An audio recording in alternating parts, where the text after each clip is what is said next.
দেখো, কবিতাটির নাম হলো ode to the west wind. Poet হলো পিবি শেলি। দেখো, কবিতাটার ব্যাকগ্রাউন্ড নিয়ে প্রথমে কিছু বলছি না, কবিতাটার পড়তে পড়তে তোমরা বুঝতে পারবে। আমি বলে দেবো যে কবিতার ব্যাকগ্রাউন্ড অ্যাকচুয়ালি কী ছিল। বুঝতে পেরেছো? দেখো, প্রথমেই টেক্সটটা দেখো। O wild west wind. West উইন্ডকে ওয়াইল্ড বলা হলো। কেন বলা হলো? কারণ ওয়েস্ট উইন্ড হলো আনকন্ট্রোলেবল, আনডিফিটেবল, যাকে কন্ট্রোল করা যায় না, যাকে ডিফিট করা যায় না, যে হলো বন্য। বুঝতে পেরেছো? এইরকমই একটা ফোর্স হলো তোমার এই ওয়েস্ট উইন্ড। বুঝতে পেরেছো? যাকে প্রতিরোধ করা যায় না, যাকে দমন করা যায় না, যাকে কন্ট্রোল করা যায় না, এইরকমই একটা ফোর্স হচ্ছে তোমার ওয়েস্ট উইন্ড। সেই জন্য তাকে ওয়াইল্ড বলা হলো। দাও ব্রিথ অফ অটামস বিং। এখানে দাও বলতে ওয়েস্ট উইন্ড, ওয়েস্ট উইন্ড কি করে? ব্রিথ করে, শ্বাস প্রশ্বাস হিসাবে নেয়। কি নেয়? Of autumn's being. এখানে বিং বলতে এক্সিস্টেন্স। বুঝতে পেরেছো? এই অটামের যে এক্সিস্টেন্স, যেই অবস্থান, অটাম যেই সময়কাল ধরে বিরাজমান হয়, সেই সেই সময়কাল ধরেই এই ওয়েস্ট উইন্ড প্রবাহিত হয়। বুঝতে পেরেছো? এই লাইনটার দ্বারা কি বোঝানো চাইলো দেখো, দাও ব্রিথ অফ অটামস বিং। তাহলে এই ওয়েস্ট উইন্ড নিঃশ্বাস প্রশ্বাস হিসাবে গ্রহণ করে এই অটামের স্থায়িত্বকালকে। কারণ এই অটামের স্থায়িত্বকাল জুড়েই, এই অটামের সময়কাল জুড়েই এই ওয়েস্ট উইন্ড প্রবাহিত হয়। বুঝতে পেরেছো? সেই জন্য এই লাইনটাকে এইভাবে ঘুরিয়ে বলল। বুঝতে পেরেছো? দাও ব্রিথ অফ অটামস বিং। তার মানে এই অটাম ঋতুটা জুড়ে, সিজনটা জুড়েই এই ওয়েস্ট উইন্ড প্রবাহিত হয়। সেই জন্য এই অটামটাই তাকে তেজ প্রদান করে। এই অটাম ঋতুতেই এই ওয়েস্ট উইন্ডটা তাদের সে ভিগোরাস হয়। বুঝতে পেরেছো? তেজি হয়। Thou from whose unseen presence the leaves dead are driven. এখানে দেখো, আমরা তো বাতাসকে চোখে দেখতে পাই না, কিন্তু তার ইফেক্টটা দেখতে পাই, বুঝতে পারি। বুঝতে পেরেছো? ইফেক্টটা কি? যখন বাতাস যখন প্রবাহিত যখন হয়, তখন আমরা বাতাসকে চোখে দেখতে পাই না, কিন্তু তার ইফেক্টটা দেখতে পাই। ইফেক্টটা কি? ওই শুকনো পাতাকে গাছ থেকে ঝরিয়ে ফেলে দেয়। তখন আমরা বুঝতে পারি যে বাতাস প্রবাহিত হয়েছে, কিন্তু বাতাসকে আমরা চোখে দেখতে পাই না। সেই জন্য বলল হুজ আনসিন প্রেজেন্স। মানে হুজ বলতে ওই ওয়েস্ট উইন্ড, ওই ওয়েস্ট উইন্ডের আনসিন প্রেজেন্স, তাকে আমরা চোখে দেখতে পাই না। দি ডেড লিভস আর ড্রাইভেন। গাছ থেকে পাতারা ঝরিয়ে ফেলে দেয় এই ওয়েস্ট উইন্ড। বুঝতে পেরেছো? যদিও ওয়েস্ট উইন্ডকে আমরা চোখে দেখতে পাই না, তার ইফেক্টটাকে আমরা বুঝতে পারি। ইফেক্টটা কি? ওই গাছ থেকে তারা পাতা ঝরিয়ে, শুকনো পাতা ঝরিয়ে ফেলে দেয়। Like ghost from an enchanter fleeing. এখানে দেখো ইনচেন্টার বলতে জাদুকর। বুঝতে পেরেছো? যে ভূত তাড়ায়। এই যে বাতাসকে আমরা চোখে দেখতে পাই না, কিন্তু সে প্রবাহের মাধ্যমে শুকনো পাতা গাছ থেকে ঝরিয়ে ফেলে দেয়। এই ইমেজটা দেখতে ঠিক কিরকম? ঠিক যখন একটা জাদুকর মন্ত্র বলে, যখন এক ভূত তাড়িয়ে দেয় দূর থেকে মন্ত্র বলে, ঠিক সেরকম।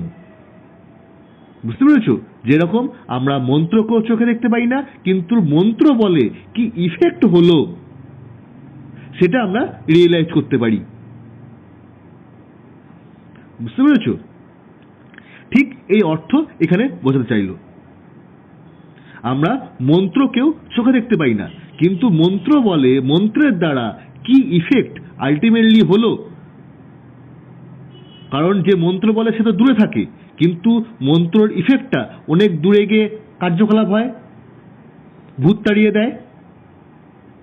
সেই ইফেক্টটা আমরা দেখতে পাই, কিন্তু মন্ত্রের আসা যাওয়াটা আমরা দেখতে পাই না। ঠিক এখানেও ঠিক সেম ইমেজ তৈরি হচ্ছে। বায়ুকে আমরা চোখে দেখতে পাই না, কিন্তু বায়ুর ইফেক্টটা আমরা বুঝতে পারি। ইফেক্টটা কি? ওই গাছ থেকে পাতা ঝরিয়ে ফেলে দেওয়া। বুঝতে পেরেছো? এখানে বায়ু বলতে ওয়েস্ট উইন্ড। আর দেখো, তারপরে দেখো, ইয়েলো অ্যান্ড ব্ল্যাক অ্যান্ড পেল অ্যান্ড হেকটিক রেড। গাছের পাতা যখন শুকিয়ে যখন যায় তখন এই চারটি রং ধারণ করে। বুঝতে পেরেছো? কখনো হলুদ, ব্ল্যাক, পেল অ্যান্ড হেকটিক রেড, এই চারটে রঙে তার রং ধারণ করে তারা শুকিয়ে পড়ে গাছের পাতাগুলো। পেস্টিলেন্স স্ট্রাইকেন মাল্টিটিউডস, এটা একটা রোগের নাম। বুঝতে পেরেছো? এটা ক্ষয় রোগে আক্রান্ত হয় এই পাতাগুলো সর্বোপরি। মাল্টিটিউডস বলতে সর্বদিক থেকে। বুঝতে পেরেছো? পেস্টিলেন্স বলতে একটা রোগের নাম, একটা ক্ষয় রোগের নাম। দেখে কি মনে হয়? এই পাতাগুলো ক্ষয় রোগে আক্রান্ত হয়েছে। এই ক্ষয় রোগে আক্রান্ত হয়ে তারা গাছ থেকে ঝরে পড়ছে। আর এই ক্ষয় রোগে আক্রান্ত হওয়ার ফলে পাতাটা যখন শুকিয়ে যখন যাচ্ছে তখন এই চারটি রং ধারণ করছে, ইয়েলো, ব্ল্যাক, পেল and hectic red.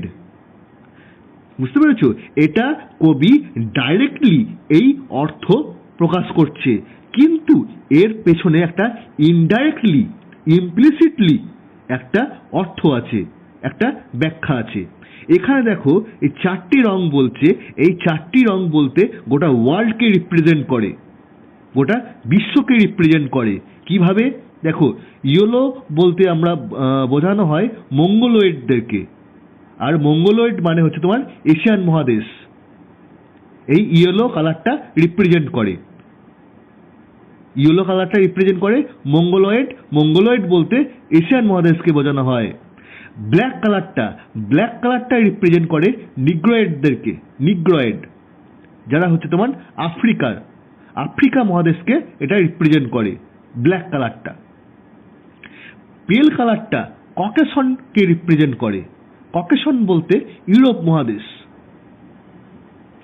R red কালারটা রেড ইন্ডিয়ানসদেরকে রিপ্রেজেন্ট করে, রেড ইন্ডিয়ানস বলতে আমেরিকা মহাদেশ। বুঝতে পেরেছো? তার মানে এটা গোটা ওয়ার্ল্ডকে বোঝায়, গোটা ওয়ার্ল্ডকে এই চারটি কালারের দ্বারা বোঝায়। আর কি বলছে? পেস্টিলেন্স স্ট্রাইকেন মাল্টিটিউডস বলছে এই গোটা পৃথিবী যেন এখন ক্ষয় রোগে আক্রান্ত। বুঝতে পেরেছো কেন ক্ষয় রোগে আক্রান্ত? শুনে রাখো, 1819 সালে পিটারলু নামক একটা ম্যাসাক্কার হয়েছিল, একটা গণহত্যা হয়েছিল। বুঝতে পেরেছো? আর এটা হয়েছিল ইংল্যান্ডের ম্যানচেস্টার নামক শহরে। এই ম্যানচেস্টার নামক শহরে পিটার নামক একটা মাঠে, সেই মাঠে একটা মিটিং চলছিল। সেই মিটিংটা ছিল সরকার বিরোধী। তখন সরকার বলতে রানী, তখন তো আর ইংল্যান্ডে ডেমোক্রেসি আসেনি, তখন ইংল্যান্ডে সরকার বলতে রানী। বুঝতে পেরেছো? এই রানীর বিরুদ্ধেই একটা মিটিং চলছিল, মানে সামাজিক ইস্যু নিয়ে, দ্রব্যমূল্য হতে পারে, সামাজিক ইস্যু যেগুলো হয়। বুঝতে পেরেছো? একটা মিটিং চলছিল, কিন্তু রানীর সৈনিকরা, রানীর পুলিশরা ওই মিটিংয়ে গুলি চালিয়ে দেয়। এর ফলে প্রচুর মানুষ মারা যায়। ঠিক যেরকম 1919 সালে পাঞ্জাবে জালিয়ানওয়ালাবাগ হত্যাকাণ্ড হয়েছিল, ঠিক এই সেম ঘটনা হয়েছিল 1819 সালে পিটারলু নামক একটা জায়গায়। পিটার নামক একটা জায়গায় এই ঘটনাটা পিটারলু ম্যাসাক্রির নামে পরিচিত। বুঝতে পেরেছো? পিটারলু ম্যাসাক্কার নামে পরিচিত। তাহলে এই ব্যাপারটা কি হচ্ছে? স্বাধীন চেতা মানুষদের স্বাধীনতা, বাক স্বাধীনতা খর্ব করা হচ্ছে। আর বাক স্বাধীনতা খর্ব করা মানে একটা স্বাধীন চেতা মানুষের সংকীর্ণতা, তাকে ক্ষয় করে দেওয়া। একটা মানুষের কাছ থেকে যদি বাক স্বাধীনতা কেড়ে নেওয়া যদি হয়, তাহলে সে মানুষ তো সংকীর্ণ হয়ে যাবে চিন্তাভাবনার দিক থেকে। এটা একটা ক্ষয় রোগের সমান। ক্ষয় রোগ বলতে যেই রোগের দ্বারা মানুষ আস্তে আস্তে জীর্ণ হয়ে, রোগা হয়ে মানুষ মারা যায়, সেটাকেই ক্ষয় রোগ বলা হয়। যেই মানুষের স্বাধীনতা, যেই স্বাধীন চেতা মানুষের স্বাধীনতা যদি হনন করে নেওয়া যদি হয়, তাহলেও তার মধ্যে সেই ক্ষয়রোগ আসবে। বুঝতে পারছো? সেও শুকিয়ে যাবে, সংকীর্ণ হয়ে যাবে চিন্তা ভাবনার দিক থেকে। ঠিক ক্ষয়রোগের সমান এটা।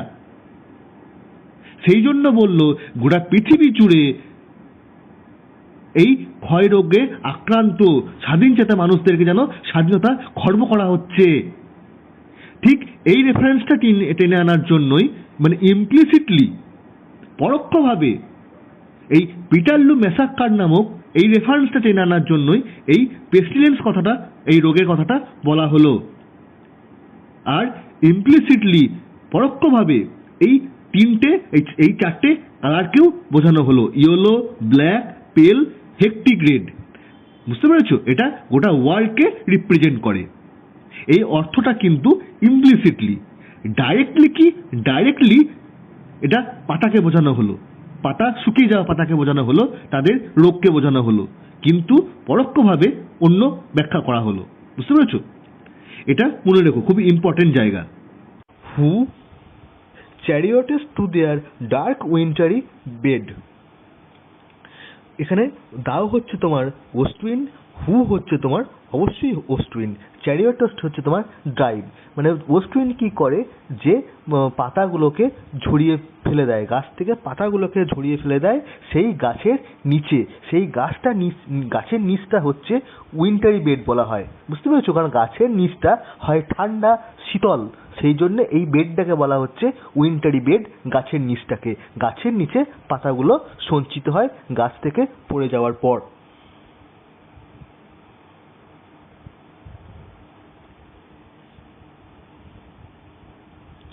দি উইং সিড, আর পাতাগুলোর সাথে বীজগুলো গাছ থেকে উড়ে পড়ে।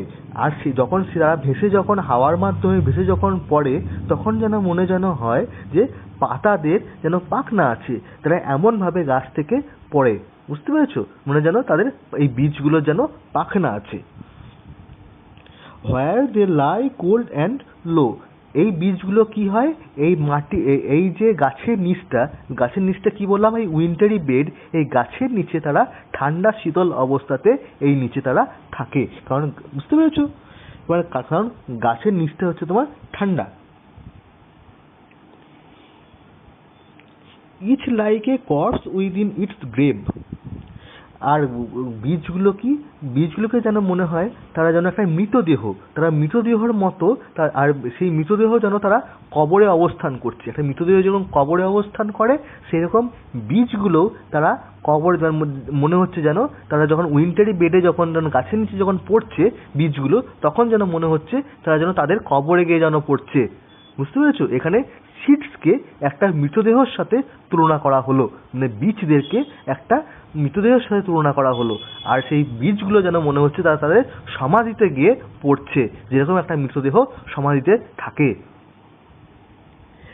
Until thine azure sister of the spring shall blow, এখানে দেখো অ্যাজোর সিস্টার অফ স্প্রিং, মানে স্প্রিং ঋতুতে যেই বায়ু প্রবাহিত হয়, সেই বায়ু হচ্ছে তোমার সফট, খুবই কোমল বায়ু।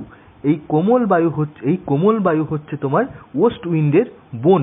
তাহলে কি, ওয়েস্ট উইন্ডের বোন হচ্ছে তোমার শরৎকালে যেই বায়ু প্রবাহিত হয়, স্প্রিংয়ে যেই বায়ু প্রবাহিত হয়, সেটা হচ্ছে তোমার ওয়েস্ট উইন্ডের বোন। কেমন? ওয়েস্ট উইন্ড হচ্ছে তোমার স্পুংলিঙ্গ, ওয়েস্ট উইন্ড হচ্ছে তোমার স্পুংলিঙ্গ, কিন্তু স্প্রিংয়ে মানে বসন্ত ঋতুতে যেই কোমল বায়ু প্রবাহিত হয়, সেটা কিন্তু স্ত্রীলিঙ্গ। কেমন? কারণ একটা হচ্ছে মানে তেজি, একটা হচ্ছে বন্য। বুঝতে পেরেছো? কারণ ওয়েস্ট উইন্ড হচ্ছে তোমার তেজি, বন্য, আনকন্ট্রোলেবল, আনডিফিটেবল, রাফ, সেই জন্য সে হচ্ছে তোমার পুংলিঙ্গ। আর তোমার স্প্রিংয়ে যেই উইন্ড প্রবাহিত হয়, যেটা বলা অ্যাজিওর সিস্টার, যেটা বলা হলো আর কি, অ্যাজিওর জেন্টাল উইন্ড, সেই জেন্টাল উইন্ডটা হচ্ছে তোমার স্ত্রীলিঙ্গ, ফেমিনাইন। হার ক্লারিয়ন ওভার, হ্যাঁ এক্সপ্লেন করা হলো না তো। দেখো তাহলে কি হলো, প্রথম থেকে দেখো, each like a crops within its grave until thine azure sister of the spring shall blow। তাহলে কি এই এই বীজগুলো তাদের মৃতদেহে এই বীজগুলো মৃতদেহের মতো তাদের সমাধিতে থাকে, তার নিচে পড়ে থাকে, গাছের নিচে পড়ে থাকে, যতদিন না বসন্ত আসে, যতদিন না বসন্তের বায়ু প্রবাহিত হয়। কারণ বসন্তের বায়ু প্রবাহিত হলেই, বসন্তকাল এলেই ওই বীজ থেকে তারা চারা গাছে পরিণত হবে। বুঝতে পেরেছো? সেই জন্যই বললো যতদিন না বসন্ত আসছে, যতদিন না বসন্তের বায়ু প্রবাহিত হচ্ছে, ততদিন এরা এই বীজগুলো মৃতদেহের মতো কবরে পড়ে থাকে, অর্থাৎ গাছের নিচে পড়ে থাকে। হার ক্লারিয়ন ওভার দি ড্রিমিং আর্থ। দেখো এখানে হার কেন বলা হলো, হার বলা হলো মানে এখানে কিন্তু স্প্রিং উইন্ডকে বলা হলো, এখানে কিন্তু ওয়েস্ট উইন্ডের কথা বলা হচ্ছে না। ওয়েস্ট উইন্ডের কথা বললে কিন্তু এখানে কিন্তু হিজ বলতো, বুঝলে? এখানে কিন্তু এখানে হার যেহেতু বললো, সেখানে কিন্তু তোমাকে ধরে নিতে হবে এটা তোমাকে বলছে তোমার স্প্রিং উইন্ডের কথা। হার ক্লারিয়ন ওভার দ্য ড্রিমিং আর্থ মানে স্প্রিং উইন্ড সর্বত্র, এই ঘুমন্ত পৃথিবীর সর্বত্র জায়গাতেই এই স্প্রিং উইন্ডের অবস্থান বিরাজমান। বুঝতে পেরেছো? এই স্প্রিং এর জয়ধ্বনি, জয় পতাকা সর্বত্র আছে, এই ঘুমন্ত পৃথিবীর উপরে সর্বত্র জায়গাতে আছে। and feel driving sweets birds like flocks to feed in air। আর কি হয়, সর্বত্র জায়গাতে, এই পৃথিবীর সর্বত্র জায়গাতে মিষ্টি ফুলের সুগন্ধে চারিদিক ভরে যায়। আর এই ফ্লক্সরা, এই শিপসরা, এই ভেড়ারা কি করে, এই ভেড়ারা যেন খাদ্য খেয়ে বাঁচে না, এই ভেড়ারা যেন এই উন্মুক্ত বাতাস, সুগন্ধ বাতাস খেয়েই যেন তারা বেশি বাঁচছে। কেমন? এই লাইনের দ্বারা কবি কিন্তু একটা অর্থ বোঝাতে চাইছে। কারণ আমরা জানি যে স্বাধীন চেতা যে মানুষ, সে কিন্তু তার খাদ্যের প্রয়োজন হয় না, তার প্রয়োজন হয় স্বাধীন উন্মুক্ত আবহাওয়া, উন্মুক্ত বায়ু। সে যদি স্বাধীনতা পায় তাহলে সে এমনিই বাঁচবে, তার খাদ্যের প্রয়োজন হয় না। বুঝতে পেরেছো? এইখানে কিন্তু সেই স্বাধীনতার কথা, সেই আমরা বলি না যে স্বাধীন পরিবেশে যে থাকে সে অটোমেটিক সে বাঁচে, আর যে পরাধীনতা থাকে সে প্রচুর খাবার খেলেও সে বাঁচতে পারে না। এই লাইনের দ্বারা কিন্তু কবি কিন্তু এটাই বোঝাতে চাইলো, কবি স্বাধীনতা প্রিয়, স্বাধীনতা পেলে, স্বাধীনতার উন্মুক্ত বাতাস পেলে সে বাতাস খেয়েই যেন বেঁচে থাকবে, তার খাবারের প্রয়োজন হয় না। এই লাইনটার দ্বারা কবি কিন্তু মানে এই অর্থটাই বোঝাতে চাইলো। বুঝতে পেরেছো? যে কি হলো, fill driving sweet birds like flocks to feed in air. যেরকম চারিদিকে ফুলের সুমিষ্টি গন্ধে চতুর্দিক ভরে গিয়েছে, এবং এই শিপসরা, এই ভেড়ার দলরা সেই সুগন্ধ বাতাস খেয়েই যেন বেঁচে থাকছে, তাদের খাদ্যের প্রয়োজন হচ্ছে না, এই বাতাস খেয়েই তারা বেঁচে থাকছে। কারণ স্বাধীন চেতা মানুষের কাছে এই স্বাধীন উন্মুক্ত খোলামেলা বাতাসই প্রয়োজন, খাদ্যের প্রয়োজন নেই। With living hues and odours plain and hill. With living hues and odours তাহলে কি, চারিদিক স্প্রিং যখন আসে, স্প্রিং যখন বিরাজমান যখন হয় এই পৃথিবীতে, তখন চারিদিক ফুলে পরিপূর্ণ হয়। বুঝতে পেরেছো? তার মানে হিউজ যেহেতু বোঝালো, সেহেতু চারিদিক মানে বর্ণে, মানে ফুলে পরিপূর্ণ হয় চারিদিক। আর কি হয়, ফুলের সুগন্ধে পরিপূর্ণ হয়, অডিওসে পরিপূর্ণ হয়। কি হয়, প্লেন অ্যান্ড হিল মানে সর্বত্র, সমতল অ্যান্ড হিল, এই দুটো কথা পাশাপাশি বসে বোঝাতে চাইলো এভরিহোয়ার। প্লেন অ্যান্ড হিল মানে বোঝাতে চাইলো এভরিহোয়ার। এভরিহোয়ার কি হয়, পৃথিবীর সর্বত্র জায়গাতে ফুলের সুগন্ধ, ফুলে পরিপূর্ণ হয় যখন স্প্রিং যখন বিরাজমান যখন হয় এই পৃথিবীতে। এবার দেখো ফিরে আসলো ওয়েস্ট উইন্ডের কথাতে, আর কিন্তু স্প্রিং এর কথা বলছে না, ফিরে এলো ওয়েস্ট উইন্ডের কথাতে। ওয়াইল্ড স্পিরিট, ওয়েস্ট উইন্ডকে ওয়াইল্ড স্পিরিট বলা হলো, সে যেন বন্য। বুঝতে পেরেছো? ওয়েস্ট উইন্ড হচ্ছে তোমার একটা বন্য আত্মা, একটা বন্য সত্তা, হুইচ আর্ট মুভিং এভরিহোয়ার, সে সর্বত্র জায়গাতে সে বিচরণ করে, ওয়েস্ট উইন্ড সর্বত্র জায়গাতে বিচরণ করে, সে আনকন্ট্রোলেবল আনডিফিটেবল, আর সে কি ডিস্ট্রয়ার অ্যান্ড প্রিজার্ভার, সে একই অর্থে সে সব কিছু ধ্বংস করে, পুরনোদেরকে ধ্বংস করে এবং নতুনদের প্রতিপালন করে, পুরনোদের ধ্বংস করে এবং নতুনদের প্রতিপালন করে। হেয়ার ও হেয়ার, কবি যেই একটা একটা যে শক্তির কথা যে বলছে, একটা আনকন্ট্রোলেবল ফোর্সের কথা যে বলছে, মানে সেটা সবাইকে শুনতে বলছে যে আমি একটা অভিনব শক্তির কথা বলছি, এই শক্তির কথা পাঠকরা তোমরা শোনো, তোমাদেরকে আমি অবগত করাচ্ছি এই শক্তি নিয়ে। Thou on whose stream meet this steep skies commotion, তাহলে কি এখানে দাও বলতে অবশ্যই ওয়েস্টউইন্ড। ওয়েস্টউইন্ড কি হয়, ওয়েস্টউইন্ডের আবির্ভাব হয় তোমার মধ্য আকাশ থেকে, মধ্য আকাশে একটা ঝঞ্ঝার তৈরি হয়, সেই ঝঞ্ঝা থেকেই এই ওয়েস্টউইন্ড যেন আবির্ভাব হচ্ছে, ওই ওয়েস্টউইন্ডের প্রভাব যেন সেখান থেকেই শুরু হচ্ছে। Loose clouds like earth's breaking leaves are shed, loose clouds কি, লুডস ক্লাউড দেখবে একটা ভাসন্ত মেঘ, এই ভাসন্ত মেঘই কিন্তু বৃষ্টিপাত ঘটায়। এই ভাসন্ত মেঘগুলো যখন বৃষ্টির আকারে নিচে পড়ে, বুঝতে পেরেছো, এই লুজ ক্লাউডসগুলো যখন এক জায়গাতে যখন জমাট বেঁধে যখন যায় তখন সেটা বৃষ্টি আকারে নিচে পড়ে, এইগুলো কি লুজ ক্লাউডস বলা হয়। এই লুজ ক্লাউডসগুলো কিভাবে নিচে পড়ছে, যেইভাবে এই earth's decaying leaves are shed, যেরকম পৃথিবীর যে গাছগুলো যে আছে, পৃথিবীর গাছের পাতাগুলো যেইভাবে ঝরে পড়ে, সেইভাবেই যেন এই লুজ ক্লাউডসগুলো বৃষ্টি আকারে পৃথিবীতে ঝরে পড়ছে।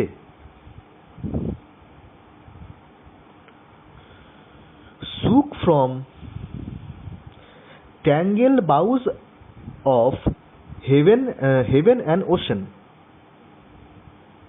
দেখো হেভেন অ্যান্ড ওশেন বলতে বোঝালো হরাইজনকে, মানে সমুদ্র এবং সমুদ্রে আমরা যে দিগন্ত যে দেখতে পাই, যেখানে স্কাই এবং ওশেন যে জায়গাতে মেলে, সেই হরাইজনকেই বোঝালো, বুঝতে পেরেছো, মানে হেভেন অ্যান্ড ওশেন এই হরাইজনকে বোঝালো। এই হরাইজনে কি হয়েছে, এই হরাইজনে মনে হচ্ছে যেন একটা ইমেজ তৈরি হয়েছে, সেই ইমেজটা একটা গাছ, একটা গাছের ইমেজ তৈরি হয়েছে, সেই গাছটা একটা জট পাকানো ডালপালা নিয়ে একটা গাছ তৈরি হয়েছে, আর সেই গাছ থেকে যেন মেঘগুলো যেন ঝরে পড়ছে, বুঝতে পেরেছো, সেই গাছের পাতাগুলো যেন মনে হচ্ছে যেন মেঘ, আর সেই মেঘ থেকে সেই মেঘগুলোই বৃষ্টি আকারে ঝরে পড়ছে। কেমন দিগন্তে একটা গাছ তৈরি হয়েছে, মেঘের গাছ তৈরি হয়েছে, সেই গাছ থেকে আর সেই গাছের পাতাগুলো মনে হচ্ছে যেন মেঘ, আর সেই লুজ ক্লাউডসগুলো যেন ঝরে পড়ছে বৃষ্টি আকারে, দেখে যেন মনে হচ্ছে যেন পাতা ঝরে পড়ছে গাছ থেকে। Angels of rain and lightning, এখানে ওয়েস্টউইন্ডকে অ্যাঞ্জেল বলা হলো, সে অ্যাঞ্জেল কি, রেন অ্যান্ড লাইটিং এর অ্যাঞ্জেল, তার মানে রেন অ্যান্ড লাইটিং এর আবির্ভাব ঘটায় এই west wind. There are spread on the blue surface of thine airy surge, তাহলে কি এই ক্লাউডসগুলো সর্বত্র তারা মানে স্প্রেড হয়ে থাকে, সর্বত্র বিস্তারিত হয়ে থাকে, কার উপরে বিস্তারিত হয়ে থাকে, ওশেনের ওপরে, ব্লু সারফেস মানে ওশেন, ব্লু সারফেস বলতে বলা হলো ওশেনের উপরিতলটাকে, সমুদ্রের উপরিতলের ওপরে এরা যেন মানে ইয়ারি সার্জ হয়ে থাকে, মানে মানে মানে ঢেউ খেলিয়ে অবস্থান করে থাকে, মেঘগুলো ঢেউ খেলিয়ে অবস্থান করে থাকে নীল সমুদ্রের ওপরে।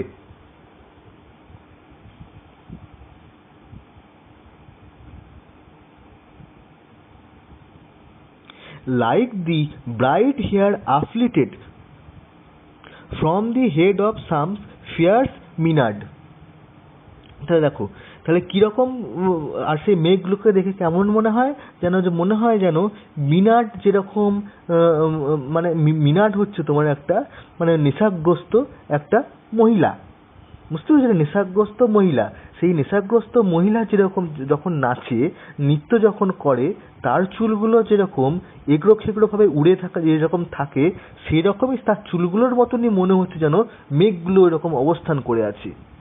বুঝতে পেরেছো? মিনাট হচ্ছে তোমার মানে মদ্যপান করা একটা নেশাগ্রস্ত মহিলা। সেই মহিলা মদ্যপান করে যখন নৃত্য যখন করে, তার চুলগুলো যখন উড়ে উড়ে সেরকম যখন থাকে, সেই উড়ন্ত চুলের মতনই যখন মনে হচ্ছে এই মেঘগুলো ওরকম অবস্থান করে আছে। বুঝতে পেরেছো? এটা একটা ইমেজ। বুঝতে পেরেছো? এই ইমেজটাকে তোমাকে মানে আর কি বুঝতে হবে। বুঝলে? তাহলে কি হলো? হ্যাঁ, সেই রকমই মানে এই মিনারে। তারপরে দেখো, তারপরে কবি কি বলছে, এই মেঘগুলোর অবস্থান কিরকম? ইভেন ফ্রম দি ডিম verge of the Horizon to the জিনিস হাই। তার মানে কি? তারা এই দিগন্তে থেকে, দিগন্তটা কি মানে দিগন্তটা এখন মানে অন্ধকার হয়ে, মানে মেঘ মেঘ মেঘ জমলে কি হয়, চারিদিক তো অন্ধকার হয়ে যায়, দিগন্তটা সেরকম অন্ধকার হয়ে গেছে, মেঘ জমে অন্ধকার হয়ে গেছে। আর আর আর আর এর অবস্থানটা কিরকম? সেই দিগন্তে যখন মেঘ জমে অন্ধকার হয়ে গেছে, আর সেই মেঘগুলোই যেন সরাসরি মধ্য আকাশে উঠে গিয়েছে, মানে জিনিস হাইট বলতে তোমার মধ্য আকাশ পর্যন্ত মানে কালো অন্ধকারে ছেয়ে গিয়েছে, মেঘগুলো অবস্থান করেছে। মানে দিগন্ত থেকে মধ্য আকাশ পর্যন্ত এই কালো মেঘগুলো অবস্থান করেছে। The locks of the approaching storm. তাহলে কি হচ্ছে তোমার, এই এখানে লক্স বলতে হেয়ার, কিন্তু হেয়ার বোঝালো না, এখানে বোঝালো যেন ক্লাউডস। এখানে ক্লাউডস গুলো কি হচ্ছে যেন, এই ক্লাউডস গুলো, এই কালো ক্লাউডস গুলো মনে হচ্ছে যেন তোমার বৃষ্টি নিয়ে আসছে, মানে ঝড় ঝঞ্ঝা বৃষ্টি নিয়ে আসছে, কেমন ঝড় তৈরি করছে। দাউ ডার্জ অফ দি ডাইং ইয়ার। আর কি মনে হচ্ছে, এত জোরে বাতাস প্রবাহিত হচ্ছে ওয়েস্ট উইন্ড, সেই ওয়েস্ট উইন্ড বাতাসটাকে দেখে মনে হচ্ছে সে যেন আর্তনাদ করছে। একটা মৃত মানে একটা মানুষ মরে যাওয়ার পর যে একটা করুণ গান গায়, সেরকম করুণ গান যেন গাইছে মনে হচ্ছে। বুঝতে পেরেছো? কারণ বছরটা শেষ হচ্ছে, বছরটা যেহেতু শেষ হচ্ছে সেহেতু এত জোরে বাতাস প্রবাহিত হচ্ছে, সেই বাতাসের আওয়াজটাকে শুনে মনে হচ্ছে একটা যেন গান মনে হচ্ছে, আর সেই গানটা হচ্ছে তোমার খুব করুণ, সেই করুণ গানটা যেন, আর সেই করুণ গানটা গাইছে এই বছরটা যেহেতু শেষ হয়ে যাচ্ছে, সেহেতু সে এই ওয়েস্ট উইন্ডটা করুণ গান গাইছে বাতাস প্রবাহের দ্বারা। কেমন? কারণ বাতাস প্রবাহ এমন ভাবে হচ্ছে, এই বাতাস প্রবাহের আওয়াজটাই মনে হচ্ছে যেন একটা গানের মতো, আর সেই গানটা হচ্ছে তোমার করুণ। যেহেতু বছরটা শেষ হচ্ছে সেই জন্যেই এই জিনিসটা মনে হচ্ছে, এই জিনিসটা তৈরি হচ্ছে। To which this closing night will be the dome of a vast sepulchre. আর কি মনে হচ্ছে, যখন অন্ধকার যখন ঘনিয়ে যখন আসছে, তখন মানে মেঘগুলো একটা সেপালকার হচ্ছে তোমার একটা সমাধি, সেপালকার মানে সেপালকারের উপরে, সমাধির উপরে মেঘগুলো এমনভাবে অবস্থান করছে যেরকম যেন মনে হচ্ছে সে একটা গম্বুজ আকারে ঢাকনা তৈরি করছে সমাধির উপরে। কেমন? মেঘগুলো এমনভাবে অবস্থান করছে, মেঘগুলোকে দেখে মনে হচ্ছে তারা যেন একটা গম্বুজ আকারের একটা ঢাকনা তৈরি করেছে সমাধির উপরে। vaulted with all the congregated might of vapors। আর এই মেঘগুলো যখন এক জায়গাতে জড়ো যখন হয়ে যখন যায়, তখন তারা ভেপারে পরিণত হয়। বুঝতে পারছো? তারা যখন বাষ্পে পরিণত হয়, আর এই পরিস্থিতিতেই বৃষ্টিপাত আসে। কেমন? বৃষ্টিপাত হয়, তারা যখন ভেপারে পরিণত যখন হয় তখনই বৃষ্টিপাত হয়। মেঘগুলো যখন এক জায়গাতে যখন মানে জড়ো যখন হয়, মানে সলিড যখন হয়ে যখন যায়, তখনই বৃষ্টিপাত হয়। তাহলে from whose solid atmosphere black rain and fire and hail will burst off here. দেখো তাহলে কি, যখন এই ক্লাউডসগুলো যখন সলিড হয়ে যখন যায়, এক জায়গাতে জড়ো যখন হয়ে যখন যায়, তখন বৃষ্টিপাত হয়। এখানে দেখো ব্ল্যাক রেন বললো, মানে ব্ল্যাক রেন তো ব্ল্যাক তো হয় না, মানে তবে মেঘগুলো যখন এক জায়গাতে জড়ো যখন হয়ে যখন যায়, তখন মেঘগুলো সাদা থেকে কালোতে পরিণত হয়। কেমন? আর সেই কালো মেঘ থেকেই সর্বদা বৃষ্টিপাত হয়। বোঝা গেল? সেই জন্যেই বলা হলো ব্ল্যাক রেন। তো কি হয়? ফায়ার হয়, বজ্রবিদ্যুৎ হয়, আর কি হয়? হেল হয়, শিলাবৃষ্টি হয়। এই পৃথিবীর উপরে শিলাবৃষ্টি পড়ে। ও হেয়ার মানে এটা সম্পূর্ণ এর জয়গান গাচ্ছে, মানে যেটা বললাম ও হেয়ার বলতে মানে কবি যে একটা ওয়েস্টউইন্ড যে একটা শক্তির কথা যে বলছে, সে পাঠকদের বারে বারে সেই শক্তিটার কথা মনে পাড়িয়ে দিচ্ছে, যে আমি একটা শক্তি নিয়ে তোমাদের কাছে জয়ের গান গাইছি। বুঝতে পেরেছো? সেই রিমাইন্ডটা দিচ্ছে ও হিয়ার এই শব্দটাকে বলে, যে আমি তোমাদের একটা আনডিফিটেবল, আনকন্ট্রোলেবল শক্তির কথা তোমাদের সামনে আমি তুলে ধরছি। এই শক্তির কথা তোমরা শোনো।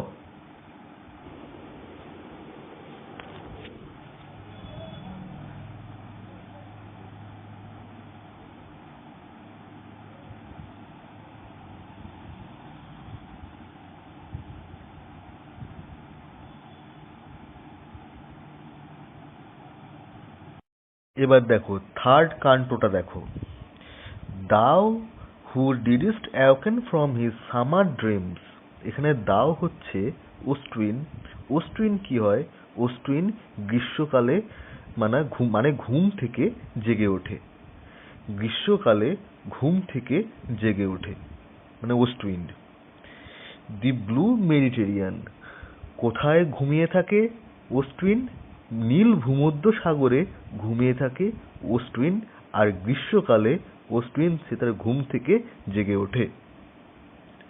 Where he lay lulled by the coil of his crystalline streams, যেখানে সে ঘুমন্ত অবস্থায় থাকে। কেন ঘুমিয়ে পড়ে? কারণ ক্রিস্টালিন স্ট্রিমস মানে তোমার স্বচ্ছ ঢেউ, নীল ভূমধ্য সাগরের যে স্বচ্ছ ঢেউ, যে কুণ্ডলী আকারে যে স্বচ্ছ ঢেউ, সেই স্বচ্ছ ঢেউয়ের সাথেই এই ওস্টউইন্ড মিশে থাকে। এমনকি যখন থাকে, তখন সে যখন কুণ্ডলী আকারে পাক খেতে যখন থাকে, এই পাক খেতে খেতেই এই ওস্টউইন্ড ঘুমিয়ে পড়ে।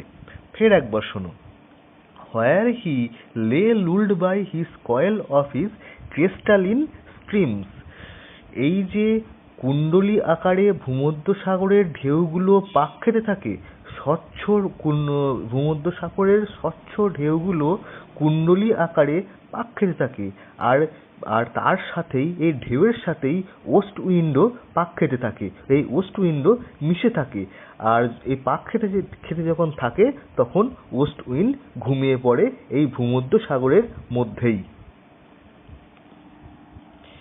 বিসাইড এ পুমাইস আইল ইন বাইস বে, পুমাইস আইল হলো লাভা দিয়ে তৈরি একটা দ্বীপ, লাভা সঞ্চিত হতে হতে তৈরি একটা দ্বীপ। এটা মাউন্ট ভিসুভিয়াসেরই একটা অংশ, এটা মাউন্ট ভিসুভিয়াসেরই একটা দ্বীপ। কেমন? আর এই দ্বীপটা কোথায় অবস্থিত? দ্বীপটা ইটালির ওয়েস্টার্ন কোস্টে অবস্থিত, মানে ইটালির পশ্চিমা সমুদ্র উপকূলে অবস্থিত। আর তার পাশেই এই ওস্টউইন্ড ঘুমিয়ে পড়ে। এই পুমাইস আইলের কাছে, পুমাইস আইলের পাশেই এই ওস্টউইন্ড ঘুমিয়ে পড়ে। And saw in sleep old palaces and towers quivering within the waves intenser day. দেখো, এই রোমান সভ্যতার old palaces and towers, Roman সভ্যতার পুরনো যে রাজপ্রাসাদ এবং যে টাওয়ার্সগুলো যে আছে, সেইগুলো এখন জলের তলাতে চলে গিয়েছে, এখন ভূমধ্য সাগরের নিচে সেইগুলো এখন। কেমন? সেইগুলো এখন যেন ঘুমন্ত অবস্থায় আছে, কারণ জলের তলায় আছে, সেইগুলো এখন ঘুমন্ত অবস্থায় আছে। বুঝতে পেরেছো? আর সেইগুলো এখন কুইকিভারিং হচ্ছে, তার মানে সমুদ্র যখন ওয়েস্ট উইন্ড যখন প্রবাহিত যখন হচ্ছে জলের মধ্যে দিয়ে, সেইগুলো যখন কেঁপে উঠছে, কুইকিভারিং হচ্ছে সেইগুলো, বুঝতে পেরেছো? মানে এই ওল্ড প্লেসেস অ্যান্ড টাওয়ার্সগুলো কেঁপে উঠছে যখন পশ্চিমে বায়ু যখন ওয়েস্ট উইন্ড যখন প্রবাহিত হচ্ছে। Within waves intenser day. Intenser day কেন বসলো? কারণ দিনে সূর্যের আলো খুব প্রখর হয়, আর সেই সূর্যের আলোতে সমুদ্রের নিচ পর্যন্ত দেখতে পাওয়া যায়। কেমন? কারণ দিনের বেলাতে সূর্যের আলো যখন প্রখর যখন হয় তখন সমুদ্রের নিচ পর্যন্ত দেখতে পাওয়া যায়। আর সে কি দেখতে পাওয়া যায়? কি দেখতে পাওয়া যাচ্ছে? যে পুরনো রোমান সভ্যতার রাজপ্রাসাদ এবং টাওয়ার্সগুলো জলের তলাতে ডুবে আছে, এবং যখন ওয়েস্ট উইন্ড যখন প্রবাহিত যখন হচ্ছে তখন এই পুরনো রাজপ্রাসাদ এবং টাওয়ার্সগুলো যেন কম্পিত হয়ে যাচ্ছে। All overgrown with azure moss and flowers.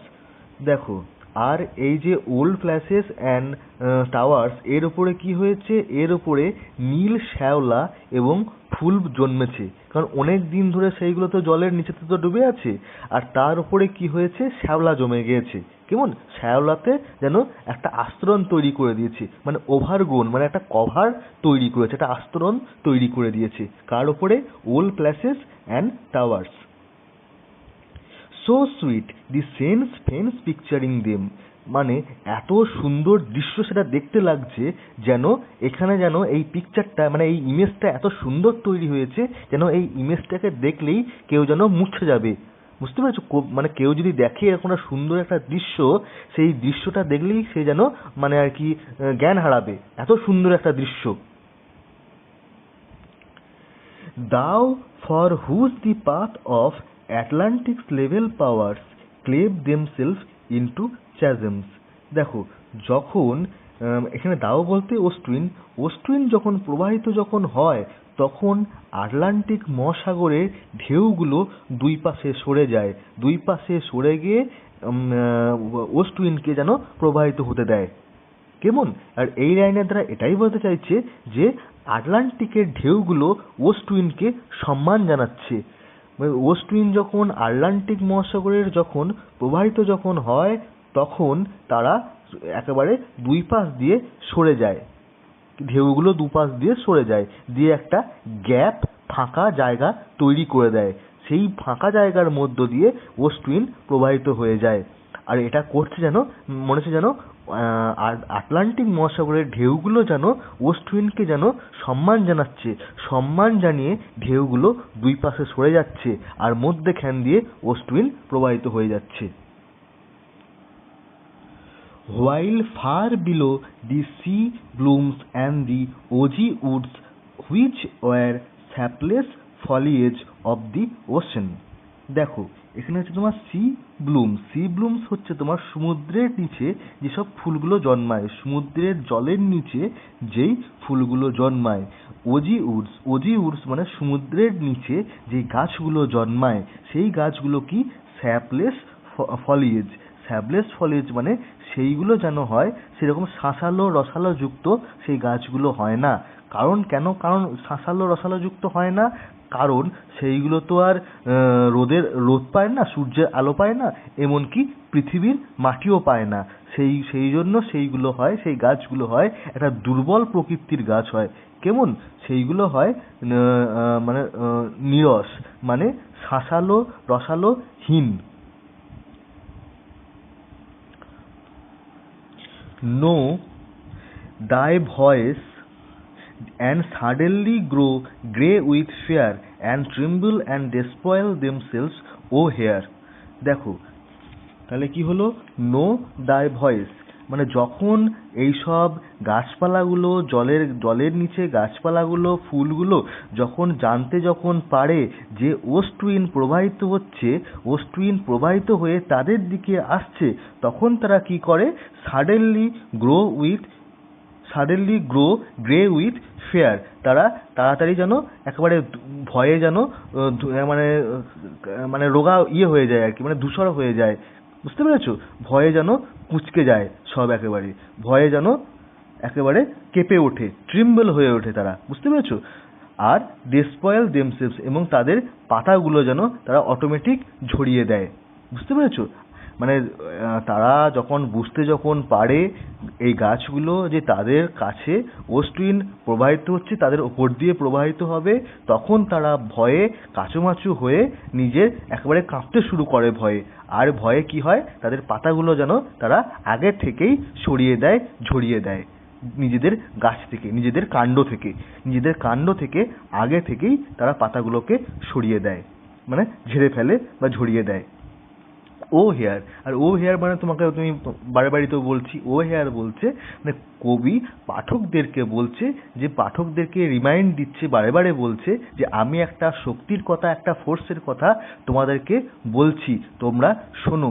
বারে বারে এইভাবে ও হেয়ার কথাটা বলার মাধ্যমে রিমাইন্ডার দিচ্ছে পাঠকদেরকে। এবার দেখো fourth canto, if I were a dead leaf thou mightest bear. মানে আমি যদি একটা, কবি নিজে বলছে, আই বলতে পোয়েট, মানে কবি বলছে আমি যদি একটা মৃত গাছের পাতা যদি হতাম, তাহলে আমি তোমার সাথেই ঝরে পড়তাম, তোমার শক্তির দ্বারাই তোমার শক্তির সাথে আমি মিশে যেতাম, তোমার শক্তির সাথে আমি ভেসে যেতাম। কেমন? আমি যদি একটা মৃত পাতা যদি হতাম, গাছের একটা মৃত পাতা যদি হতাম। If I were a swift cloud to fly with thee, এখানে আই বলতে অবশ্যই পোয়েট, এখানে কি বলছে, পোয়েট বলছে আমি যদি একটা ভাসন্ত মেঘ যদি হতাম, একটা ভেসে যাওয়া মেঘ যদি হতাম, তাহলে আমি তোমার সাথেই উড়ে যেতাম, বুঝতে পেরেছো? এখানে দি বলতে ওয়েস্ট উইন্ড। আমি যদি একটা মানে ভাসন্ত মেঘ যদি হতাম, তাহলে আমি তোমার সাথেই উড়ে যেতাম।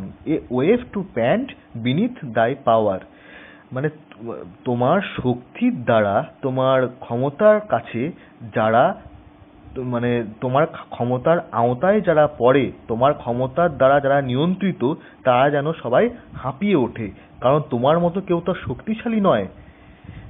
তুমি যাদেরকে নিয়ন্ত্রিত করো, তোমার শক্তির দ্বারা যারা নিয়ন্ত্রিত হয়, তারা সবাই যেন তোমার সাথে পাল্লা দেওয়ার জন্য হাঁপিয়ে ওঠে, কেমন? তারা যেন পেন্ট হয়ে যায়।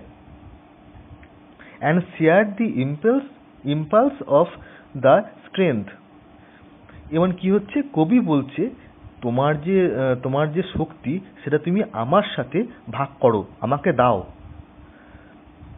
and share the impulse of thy strength। কবি বলছে কি, যে ওয়েস্ট উইন্ডকে বলছে তোমার যে শক্তি, সেই শক্তি তুমি আমার সাথেও শেয়ার করো, আমাকেও ভাগ করে দাও। only less free than thou, মানে খুব কম জিনিস, মানে এই জাগতিক পৃথিবীর খুব কম বস্তু, খুব কম জিনিসই তোমার মানে তোমার নিয়ন্ত্রণ থেকে মুক্তি পেয়েছে, কারণ তুমি সবকিছুকেই নিয়ন্ত্রণ করো।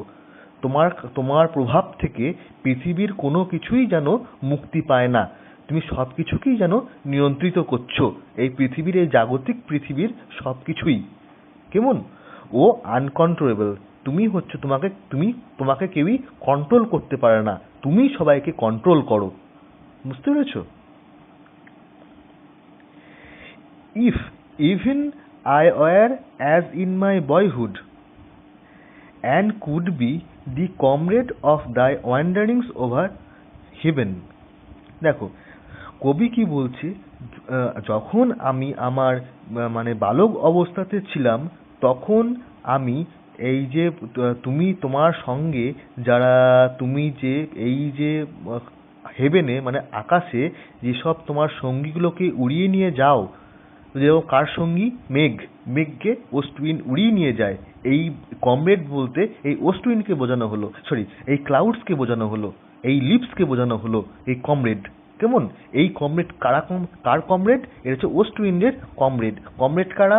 কমরেড বললাম leaves and cloud and wave, এই তিনটেই হচ্ছে ওয়েস্ট উইন্ডের কমরেড। তাহলে আকাশে যখন অশ্বিন এইসব কমরেডদেরকে নিয়ে যখন যত্রতত্র যেরকম এদিকে ওদিকে যাওয়া আসা করে আকাশে, সেই রকমই কবি যখন বালক অবস্থাতে যখন ছিল তখন ঠিক এইভাবেই যত্রতত্র যেখানে মন যাওয়া আসা করত, তাকে কেউ বাধা দিত না। বুঝতে পারো, সেও ছিল, কবিও ছিল আনকন্ট্রোলেবল। ঠিক এই রকমই, যেরকম অশ্বিন আনকন্ট্রোলেবল, যেখানে মন সেখানে যত্রতত্র যাওয়া মানে বিচরণ করতে পারে, সেই রকমই কবিও তার বালক অবস্থাতে এই রকম ছিল। কার সিমড এ ভিশন, এটা কিন্তু একটা স্বপ্ন নয়, এটা একটা কল্পনা নয়, এটা হচ্ছে একটা বাস্তব। যে কবি অশ্বিনের মতোই মানে আনকন্ট্রোলেবল ছিল, যেখানে মন সেখানেই যেতে পারতো। সে ছিল তোমার, তাকে কেউ তাকে কেউ বাধা দিতে পারতো না, সে সব জায়গাতে বিচরণ করতে পারতো। এখন যেরকম অশ্বিন যেরকম সব জায়গাতেই বিচরণ করছে এবং তার ক্ষমতার, তার প্রভাবের দ্বারা ক্লাউডস, লিভস অ্যান্ড ওয়েবও সব জায়গাতেই বিচরণ করছে তার সাথে, সেই রকমই কবিও বালক অবস্থাতে সব জায়গাতে বিচরণ করত। এইটা কিন্তু মানে কার সিমড এ ভিশন, এটা কিন্তু কোনো কল্পনা নয়, এটা বাস্তব। কবি যেটা বলছে এটা আমি বাস্তব, আমি বালক অবস্থাতে ঠিক এইরকমই ছিলাম। I would never striven as thus with thee in prayer in my sore need. বলছে I would never have striven, কবি কখনো কারোর কাছে কোনো কিছু মিনতি করেনি, কবি কারো কাছে কিছু ভিক্ষা করেনি, কবি কারো কাছে কিছু চাইনি, কখনো কিছু চাইনি জীবনে, কারণ কবি তো নিজেই তো সবকিছুতে স্বাধীন ছিল, যেখানে মন সেখানেই যেতে পারত। কিন্তু এখন কবি যেন করুণ, সে তার প্রার্থনা করছে, তার করুণ প্রয়োজনে সে তার অশ্বিনদের কাছে প্রার্থনা করছে, তার এখন খুবই কাতর প্রয়োজন, একদম মানে সোর নিড, খুবই কাতর প্রয়োজন মানে বোধ করছে, সেই জন্যই সে অশ্বিনদের কাছে প্রার্থনা করছে। তবে কবি কিন্তু কখনো জীবনে কারো কাছে কখনো প্রার্থনা কিছু করেনি, কারণ কবি নিজে খুবই স্বাধীন প্রিয় ছিল, যেখানে মন সেখানেই যেতে পারত, সে তার বালক অবস্থাতে।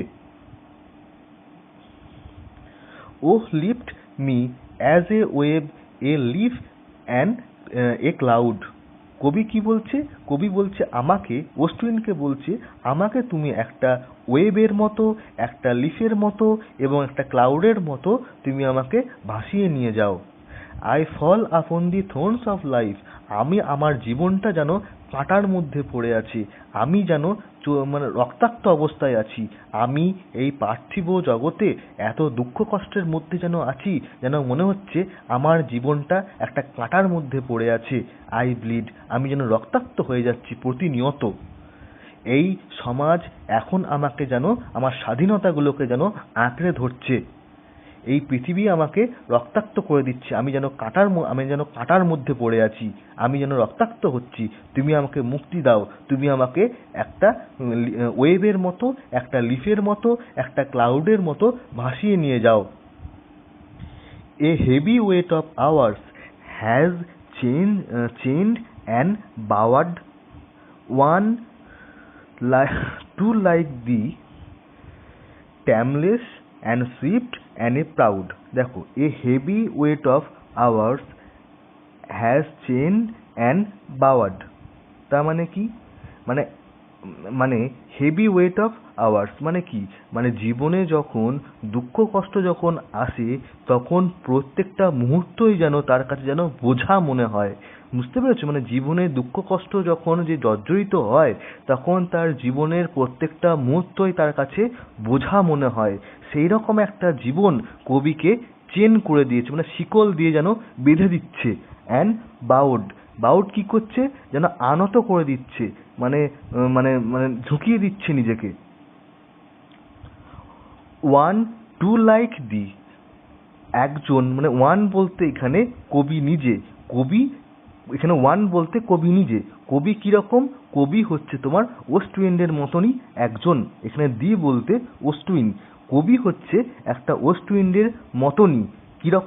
কিরকম মতন? দেখো, টেমলেস, কবি হচ্ছে তোমার ইনডোমিটেবল, মানে যাকে দমন করা যায় না। অ্যান্ড সুইফট যে সর্বত্র বিচরণ করতে ভালোবাসে স্বাধীনভাবে, অ্যান্ড প্রাউড যে সর্বদা গর্বিত থাকতে ভালোবাসে। বুঝতে পেরেছো? আর এরকম আর একটা মানে হচ্ছে তোমার, আর একটা অর্থ হচ্ছে তোমার, কবি নিজে চাইছে যে মানে ওয়েস্ট উইন্ডের কাছে চাইছে তুমি আমাকে তোমার মতো করো। বুঝতে পেরেছো? মানে তুমি কবি ওয়েস্ট উইন্ডকে বলছে যে তুমি আমাকে তোমার মতো করো, ওয়ান টু লাইক দি, তুমি আমাকে তোমার মতো করো। বুঝতে পেরেছো? বা কবি নিজে হচ্ছে তোমার ওয়েস্ট উইন্ডের মতো। কিরকম? টেমলেস মানে ইনডোমিটেবল, যাকে দমন করা যায় না, অ্যান্ড সুইফট যে মানে স্বাধীনভাবে চতুর্দিকে বিচরণ করতে ভালোবাসে, অ্যান্ড প্রাউড যে সর্বদা গর্বিত থাকতে ভালোবাসে। এবার দেখো ফিফথ কান্টটা দেখো, make me thy lyre even as the forest is. কবি কি বলছে? কবি বলছে তুমি আমাকে একটা লায়ার হচ্ছে একটা তোমার বাদ্যযন্ত্র, মানে ইউসেফের একটা বাদ্যযন্ত্র। সেই বাদ্যযন্ত্র করতে ওয়েস্ট উইন্ডকে বলছে তুমি আমাকে তোমার বাদ্যযন্ত্র করে নাও, even as the forest is, যেরকম ফরেস্টের মধ্যে দিয়ে, বনের মধ্যে দিয়ে তুমি যখন প্রবাহিত যখন হও তখন যে সুর যে তৈরি হয় শঁ শঁ করে, বলছে বনের ভেতর দিয়ে যখন বাতাস যখন প্রবাহিত যখন হয় তখন একটা আওয়াজ তৈরি হয়, সেই আওয়াজটা যেন একটা গানের মতো, একটা বাদ্যযন্ত্রের মতো। সেই বাদ্যযন্ত্রটাই করতে যেন কবি ওয়েস্ট উইন্ডকে বলছে যে আমি তোমার মতো সেই রকম হতে চাই, আমি ওই জঙ্গলের মধ্যে দিয়ে স্বাধীনভাবে চলাফেরা করতে যেন পারি, প্রবাহিত হতে যেন পারি, সেই জন্যে তুমি আমাকে ওই রকম একটা বাদ্যযন্ত্র গান তৈরি করো। What if my leaves are falling like its own. ফের একবার এই লাইনটার অর্থ দেখো, make me thy lyre even as the forest is. কবি এখানে ওয়েস্ট উইন্ডের কাছে প্রার্থনা করছে যে তুমি আমাকে তোমার সঙ্গীতের মতো বানাও, যেরকম ওয়েস্ট উইন্ড যখন মানে জঙ্গলের মধ্য দিয়ে, ফরেস্টের মধ্য দিয়ে প্রবাহিত যখন হয় তখন সে একটা সুর তৈরি করে, একটা আওয়াজ তৈরি করে, সেই রকম সুরই হতে চাইছে কবি। কেমন?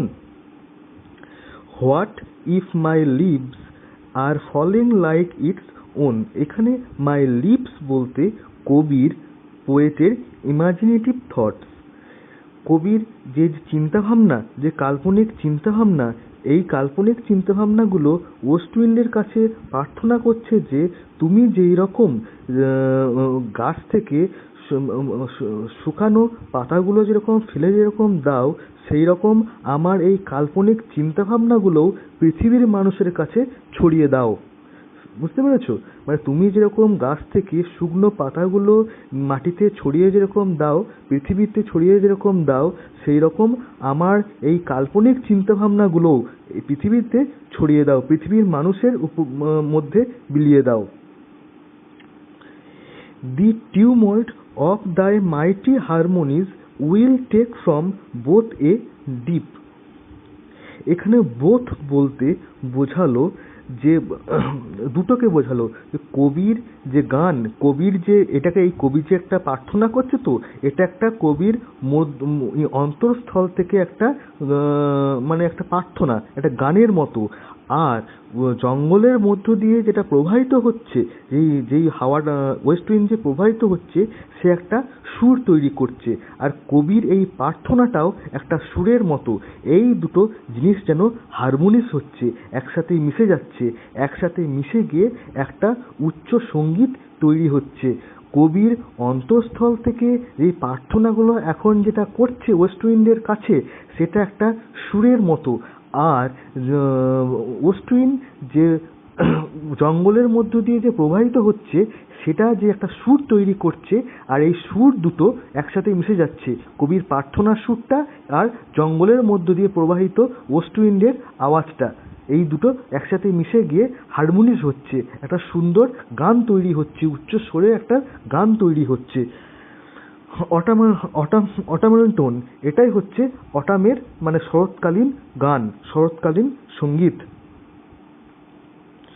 সুইট দো ইন স্যাডনেস, যেটা হচ্ছে তোমার মিষ্টি সঙ্গীত কিন্তু দুঃখজনক একটা মিষ্টি সঙ্গীত, বুঝতে পেরেছো? সেটা কিন্তু সুন্দর সুমিষ্টি সঙ্গীত কিন্তু খুবই দুঃখপূর্ণ। বি দাও স্পিরিট ফায়ার্স মাই স্পিরিট, কবি ওয়েস্টউইন্ডের কাছে কি বলছে যে তুমি যে একটা হিংস্র আত্মা, তোমাকে যে কেউ প্রতিরোধ করতে পারে না, তুমি যে ইনডোমিটেবল, সেই রকমই তুমি আমাকে, তোমার আত্মা সেরকমই আমার আত্মাটাকেও বানাও, আমাকেও সেরকম তোমার মতো তৈরি করো। তুমি যেরকম একটা হিংস্র আত্মা, তোমাকে যেরকম কেউ প্রতিরোধ করতে পারে না, তুমি তোমার মতনই আমার আত্মাটাকেও বানাও।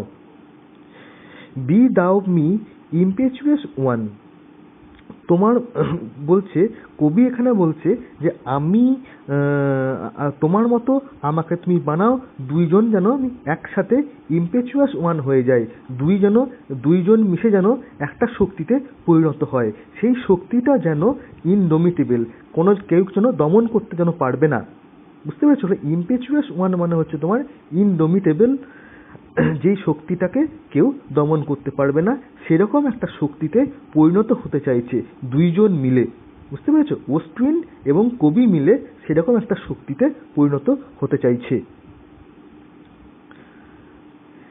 Drive my dead thoughts over the universe like withered leaves to quicken a new birth.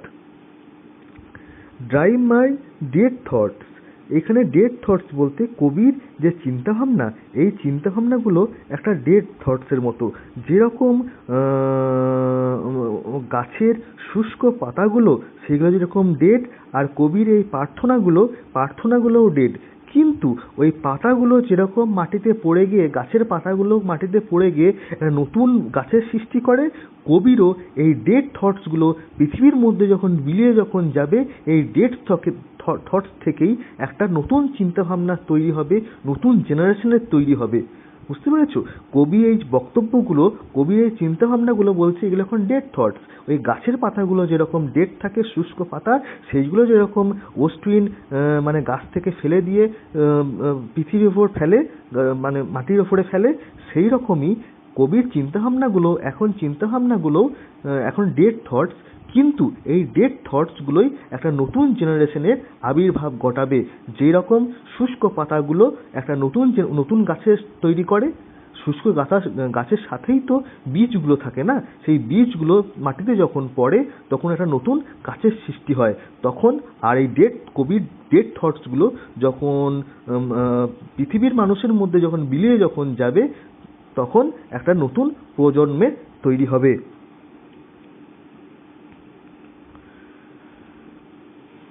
And by the incantation of this verse, incantation মানে হচ্ছে তোমার ভার্স বলতে মানে এই কবি যে কবিতাটা বলছে, এই কবিতার মন্ত্র বলে। ইনক্যান্টেশন মানে মন্ত্র উচ্চারণ। এই কবিতার যে ক্ষমতা, এই কবিতাটা যে প্রার্থনা, এই কবিতাটাকে মন্ত্র বলছে আর কি। কবি এই কবিতাটাকে একটা মন্ত্র বলছে, এই মন্ত্রের দ্বারাই একটা নতুন জেনারেশনের শুরু হবে। এই মন্ত্রগুলো যখন পৃথিবীর মানুষ যখন শুনবে, তখন সেই মানুষ তখন একটা নতুন জেনারেশনের তৈরি হবে। কেমন? And by the incantation of this verse, কবির এই যে এইটা যে কবিতাটাই একটা মন্ত্র, কবির কাছে একটা মন্ত্র। এই কবিতাটা যখন পৃথিবীর মানুষের কাছে যখন বিলিয়ে যখন যাবে, যখন পৃথিবীর মানুষ যখন এই ভার্সগুলো, এই কবিতাটা যখন শুনবে, তখন তার একটা নতুন প্রজন্ম তৈরি হবে এটা শোনার পর। Scatter as from an extinguished hearth, ashes and sparks, দেখো কবি এই চিন্তাভাবনাগুলো, কবির এই যে মৃত চিন্তাভাবনাগুলো কবি স্ক্যাটার করে দিতে বলছে, মানে পৃথিবীর মানুষদের কাছে বিলিয়ে দিতে বলছে, ছড়িয়ে দিতে বলছে। As from an extinguish heart, যেরকম হার্ট বলতে মানে ইংল্যান্ডে মানে শীতপ্রবণ দেশে কিছু বাড়ির মানে দেওয়ালের নিচে একটা ছোট্ট ইয়ে থাকে, মানে ফায়ার প্লেস থাকে। সেই ফায়ার প্লেসে কাঠ দিয়ে মানে ছোট্ট একটা ঘর থাকে, সেই ঘরে কাঠ দিয়ে কাঠকে পোড়ানো হয়, মানে আগুন ধরানো হয়, তাহলে ঘরটাকে গরম করে আর কি, সেটা কি হার্ট বলা হয়, মানে ফায়ার প্লেস। সেই ফায়ার প্লেসে কি হয়,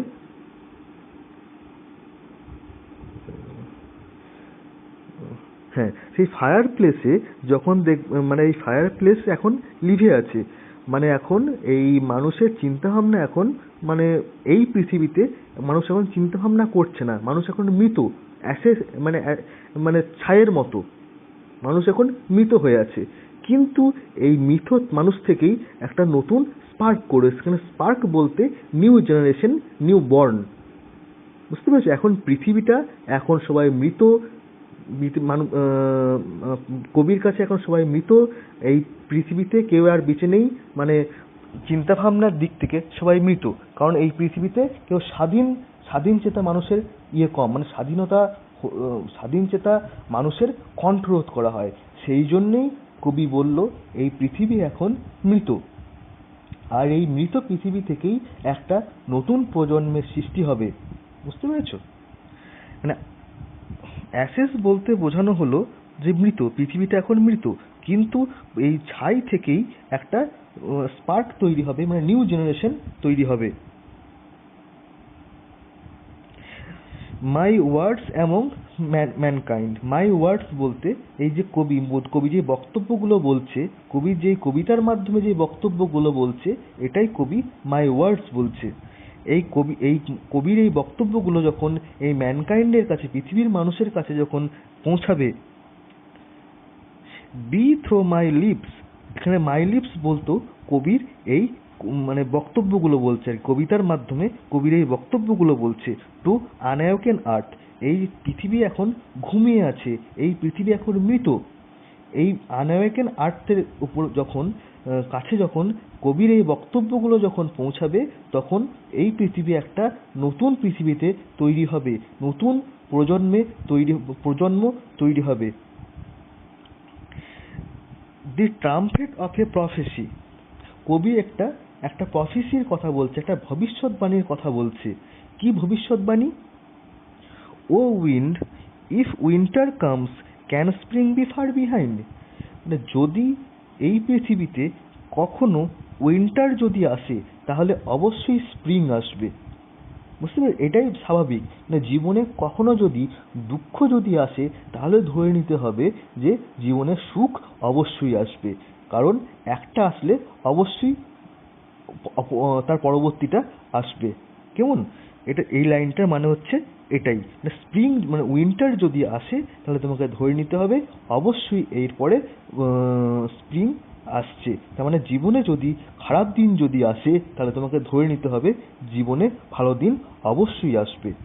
এটাই হচ্ছে তোমার এই পৃথিবীর নিয়ম। এই নিয়মটার কথাই এই ভবিষ্যৎবাণী হিসাবে এটাকে কবি শেষে বলল। হু